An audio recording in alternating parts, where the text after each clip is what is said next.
Hey guys, my name is Avesh Akhtar. आज हम बात करने वाले हैं गुजरात के बिजनेसमैन मेहुल चोकसी के बारे में।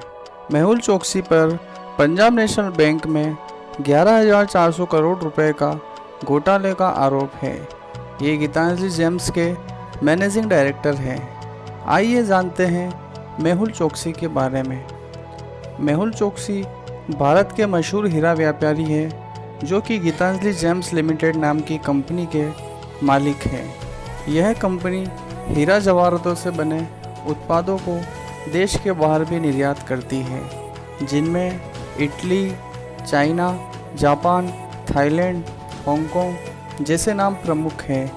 हीरे और गहनों के लिए गीतांजलि के कई ब्रांड्स जैसे घीली, नक्षत्र, अस्मी, माया, दिया, संगीनी इत्यादि भी है।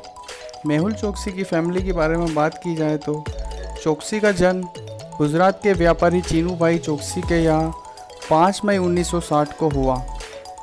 चोकसी जैन परिवार से आते हैं। चोकसी की पत्नी का नाम प्रीति चोकसी है। चोकसी के 3 बच्चे हैं, जिनमें एक का नाम राहुल है और बाकी 2 बेटियां हैं, जिनमें एक का नाम प्रियंका है। मेहुल ने गुजरात के पालनपुर के जीडी मोदी कॉलेज से पढ़ाई की, फिर यूनिवर्सिटी से पढ़ाई को बीच में छोड़कर मुंबई चले गए और अपने पिताजी के बिज़नेस को सीखना शुरू कर दिया। मेहुल के बिज़नेस करियर की बात की जाए तो मेहुल ने अपने पिता के साथ कारोबार में हाथ बढ़ाना शुरू किया, जिसे उन्होंने साल 1960 में शुरू किया था, जिसके 26 साल बाद 1986 में चोकसी ने गीतांजलि जेम्स लॉन्च किया, जो कि थोड़ी समय में ही रफ़ और पॉलिश हीरे और जवाहरात को एक्सपोर्ट करने वाली देश की सबसे बड़ी कंपनियों में शामिल हो गई। 90 के दशक की शुरुआत में मोदी में गहनों के व्यापार में रिटेल की संभावनाओं को समझा और गीतांजलि ने 1994 में अपना ज्वेलरी ब्रांड घीली लॉन्च किया। इसके मार्जिन बहुत ज़्यादा थे और चोकसी के ब्रांड को मैनेजमेंट गुरु और बॉलीवुड की सेलिब्रिटी की मदद से आगे ले जाया गया। इसके बाद तो अगले दशक तक गीतांजलि ने अपना व्यापार देश विदेश तक फैला लिया।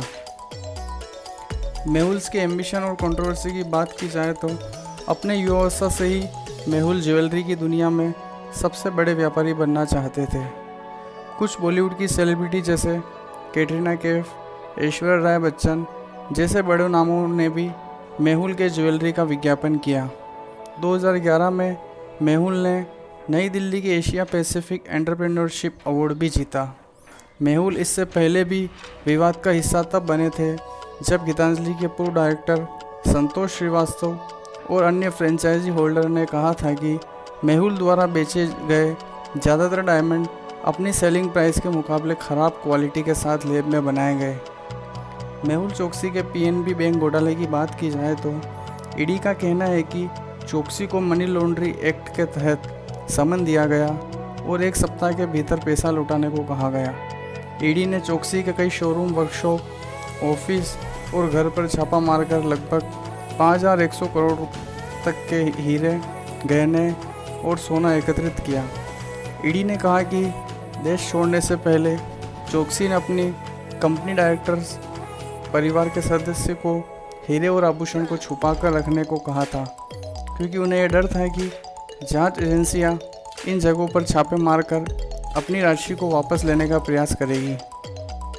ईडी ने अभी तक 11 शहरों में 45 जगहों पर, जिनमें बेंगलोर, दिल्ली, अहमदाबाद, चंडीगढ़, कोलकाता, पटना, लखनऊ, मुंबई, चेन्नई, हैदराबाद और गुवाहाटी शामिल है, पर छापे मारे।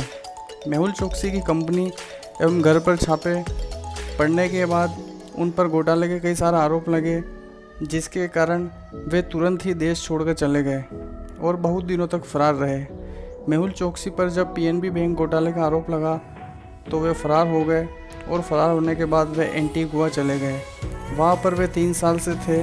वहाँ रहते हुए चोकसी को एंटीगुआ की सिटीजनशिप मिल गई और वे वहीं रहने लगे। फिलहाल मेहुल चोकसी को गिरफ्तार कर लिया गया। इन्हें डोमिनिका में पकड़ा गया। बताया जा रहा है कि मेहुल को भारत को सुपुर्द किया जा सकता है पिछले साल आरबीआई ने मेहुल चोकसी का 5,492 करोड़ का कर्ज माफ़ किया। गाइस, ये थी बिजनेसमैन मेहुल चोकसी की बायोग्राफी। अगर आपको वीडियो पसंद आए तो वीडियो को लाइक करें, कमेंट करें, शेयर करें। इस तरह की और वीडियो देखने के लिए हमारे चैनल को सब्सक्राइब करें।